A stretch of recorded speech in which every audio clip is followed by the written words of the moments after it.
Halo, assalamualaikum warahmatullahi wabarakatuh. Perkenalkan, nama saya Aldi Katarina yang sudah dikenal di channel YouTube saya Pesona Wisata Kita. Dan di sini saya sedikit bercerita ya tentang kisah hidup saya yang sering dihina dan dibully, dan sampai sekarang tetap dibully. Nah, itu sedikit cerita tentang hidup saya. Cita-cita saya ke depan itu pengen menjadi seorang yang pandai bersedekah. Tentunya ingin memuliakan teman-teman kita terdekat atau juga saudara-saudara saya yang membutuhkan bantuan saya. Maka saya saat ini akan tetap berjuang hingga bekerja 24 jam untuk masa depan saya yang ingin sukses. Berawal dari saya dihina ketika saya ingin membuat suatu gebrakan atau kreativitas saya, ketika itu saya selalu dihina. Saya ingin berkarya, selalu dihina teman-teman. Wah, berkarya kayak sok artis weh. Dan akhirnya saya tidak peduli dengan omongan-omongan, cibiran-cibiran teman-teman itu. Saya tetap berjuang bahwa hinaan itu sampai sekarang masih saya ingat menjadi kunci utama saya untuk terus semangat untuk memacu saya untuk menjadi orang sukses. Tentunya dengan semangat saya juga tentang ingin menjadi seorang yang memuliakan saudara-saudara saya atau teman-teman saya yang membutuhkan bantuan saya. Dan bercerita kisah hidup saya, pertama dulu tuh saya dari lulus SMA itu tahun 2008 ya, 2008. Ketika itu saya langsung ke Kalimantan. Saya di sana mencari pekerjaan. Ke Kalimantan nggak naik pesawat ya dulu. Saya naik kapal 20 jam itu perjalanan. Mabuk iya. Nah, dari itu saya menjadikan diri saya itu mencari jati diri yang sebenarnya, di mana saya harus menempatkan kehidupan yang berbeda di sana sendiri di hutan, benar-benar di hutan, karena di sana tujuan saya itu ke daerah Batubara. Makanya di hutan, makan cari sendiri, itu pun saya belum punya pekerjaan di sana, masih nyari-nyari pekerjaan. Akhirnya saya bekerja di suatu bengkel mobil ya, ngelas ngecat mobil ya. Makanya sekarang saya punya ilmu tentang ngecat dan mobil, ngecat dan ngelas ya. Terus kemudian saya pulang ke Semarang, bekerja cuma 6 bulan ya, karena ketepatan Idul Fitri, jadi saya pulang mudik ya. Kemudian saya kerja di suatu perusahaan di Semarang, di trucking ya, truk. Nah itu ngelas juga, ngelasi truk, ganti oli truk gitu. Tapi sebelum kerja itu saya itu nyari kerjaan itu juga susah. Saya bekerja jadi cleaning service juga pernah di Nissan Puri Aja-Semoro, namanya Sun Motor. Terus saya kerja itu gajinya cuma 400.000. Kemudian saya 3 bulan kok nggak ada kenaikan. Saya coba mengajukan permintaan penambahan gaji, tapi ya itu nggak ada peningkatan. Cuma 400.000 saya jalan 3 bulan, bayangkan saja. Kemudian saya lanjut kerja jadi tukang bangunan, jadi ngaduk labur, ngangkati pasir itu.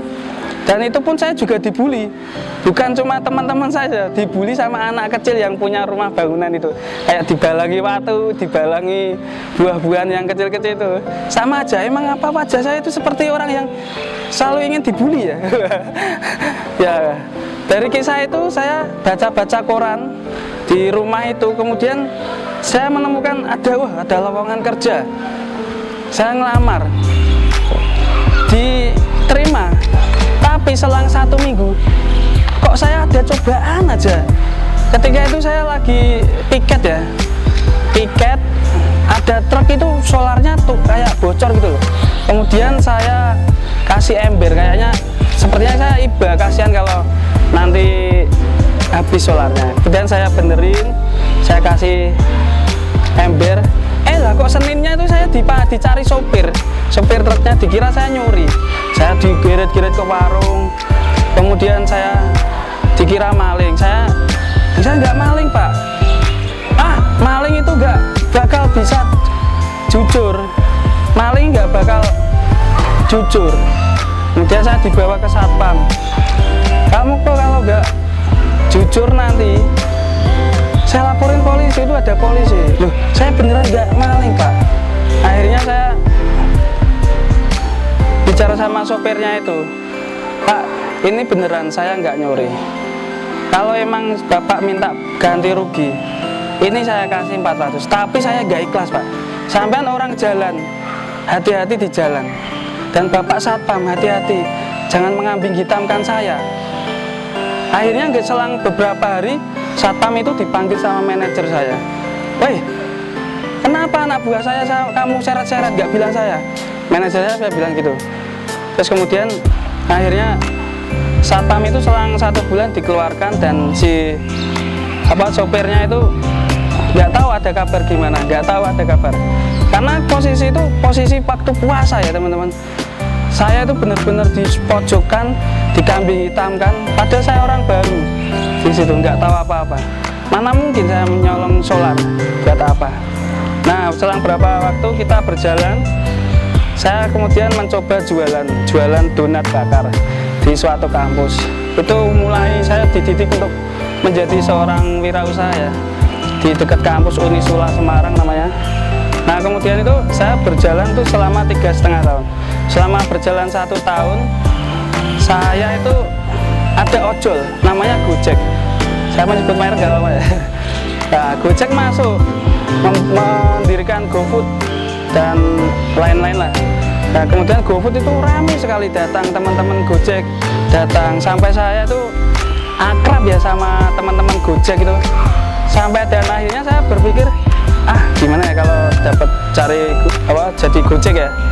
Nah, setelah itu saya berpikir toko saya cariin karyawan, terus saya ikut Gojek, karena zaman dulu cari 200.000 itu sangat gampang sekali ya.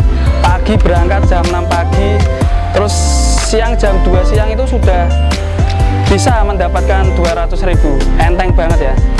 Dan selang itu berjalan waktu itu, saya punya grup dan teman-teman di sekitar rumah. Kemudian Gojek itu lama-lama sepi, karena ya persaingan datangnya aplikator baru, dan peminatnya juga sekarang bertambah banyak ya, dan drivernya juga banyak. Akhirnya mencari uang 200.000 itu sangat susah, bahkan 100.000 aja buat beli bensin dan makan aja susah. Kemudian saya berpikir, wah ini kalau kayak gitu terus saya nggak ada peningkatan ya teman-teman. Akhirnya selang itu saya berkarya terus, karena itu musimnya masih musik ya, belum masa pandemi. Jadi saya mencoba menciptakan lagu ini. Karya saya sendiri di Katarina Band, mungkin bisa dilihat ada beberapa karya saya, 3 lagu yang sudah saya rilis. Kemudian saya modal itu, saya modal sendiri, teman-teman saya tak ajakin ayo ngeband gitu. Saya modal sendiri dari musik recording, dari videografer, dan juga mencari model itu saya modal sendiri. Februari saya mulai modal itu sekitar hampir 10 juta saya habis, karena saya bertekad ingin benar-benar berkarya. Nah, kemudian itu saya bulan Oktober, padahal itu Maret itu sudah mulai pandemi, tapi masih saya genjor terus, masih rekaman, saya nekat rekaman. Kemudian Oktober itu sudah mulai ya, pandemi semakin mencari karya untuk di musik itu sudah kayak nggak ada harapan lagi. Saya semakin harus mencari jalan keluar, bagaimana cara saya menghidupi keluarga dan juga bertahan hidup dan untuk berkarya. Kemudian saya mencoba bikin YouTube. Itu kali pertama saya bikin YouTube tuh 5 channel. Saya masih bingung ya, channel apa yang harus saya buat. Waktu itu saya buat mainan truk oleng, Ultraman, musik, anak-anak, dan juga wisata. Dari 5 itu yang sedikit berkembang sebenarnya di mainan truk oleng ya. Dan teman saya sekarang sudah sukses, namanya Didin Vlog ya. Itu udah sukses ya, sebulan alhamdulillah bisa cair 20 ke atas. Dan kemudian saya ke wisata, sudah sebulan saya di wisata, akan tetapi di wisata masih stuck, penonton cuma 100, cuma 50 orang. Dan waktu itu saya semakin habis uang buat bayar tiket, buat perjalanan, ngajakin teman. Setiap perjalanan habis 100-200 ribu, tapi masih aja stuck di situ, nggak ada peningkatan. Mau monet aja udah susahnya minta ampun. Dan kemudian saya bertemu teman saya, teman Gojek. Nah, sebelum bertemu teman Gojek itu, ya itu saya dibully. Wah, di sini kok berkarya, kayak cok jadi artis ya, gitu ya. Nempeng di kamera, sok gaya.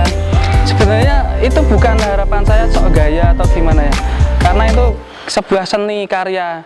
Kita meluapkan apa yang kita punya. Jadi jangan bedakan ini usaha berkarya dengan bergaya, karena sangat beda. Karena kesenian itu harus bergaya. Dan kemudian saya bertemu dengan teman Gojek saya, namanya Pak Solikin. Pak Solikin curhat sama saya, terus semangat Mas Aldi, nanti ke depan pasti Allah menemukan jalan yang terbaik untuk kamu. Kemudian Mas Solikin mengenalkan saya, teman saya namanya Revan Dolan Kandang. Ketika itu saya cuma inbox, Mas Revan, tolong saya dibantu untuk membuat YouTube agar YouTube itu bisa menghasilkan, karena saat ini project saya sangat sepi ya. Dan kemudian Mas Revan mengajari saya, tapi saya masih tetap di wisata. Caranya Mas Revan tuh cuma mengasih arahan, bikin konten itu yang gratis Mas, coba pikirkan konten yang gratis. Waktu itu saya tetap idealis, saya harus wisata ini sangat harus naik. Tapi makin lama saya mencoba ikut Mas Revan. Alhamdulillah sampai sekarang di pesona wisata kita saya masih berjalan, dan banyak pengikut saya yang setia menonton di pesona wisata kita. Dan akhirnya saya mendapatkan sedikit ketenangan, kenyamanan di YouTube ini, dan penghasilan juga alhamdulillah lumayanlah cukup untuk nyaur utang. Dan teman-teman yang pembuli yang dulu, yang saya dulu dibully, sekarang tahu saya kan, sedikit ada penghasilan dari YouTube. Setiap bulan saya nraktir teman-teman rakitan rica-rica mentok gitu ya, dan membantu sedikit, bisa membantu orang tua saya yang dulunya cuma sebulan ngasih 200 saja susah. Sampai sekarang juga masih 200 sudah bisa, maksudnya ya sedikit-sedikit, tapi tetap insya Allah orang tua tetap saya pentingkan, dan saudara-saudara tetap saya pentingkan, walaupun cuma sedikit ya, maafkan. Semoga ke depan saya tetap bisa semangat kerja, itu tetap semangat. Intinya kita berpikir positif, kerja 24 jam, kita harus tetap kreatif, bangun bangsa ini menjadi bangsa yang selalu bekerja dan sukses selalu. Ya, sedikit motivasi buat teman-teman yang masih mencari jati diri. Jadikan hinaan itu menjadi motivasi atau bahan bakar kita untuk tetap semangat. Dan jangan lupa tetap menabung demi masa depan yang lebih baik. Tetap semangat, saya Aldi Katarina, sampai jumpa di video berikutnya. Wassalamualaikum warahmatullahi wabarakatuh.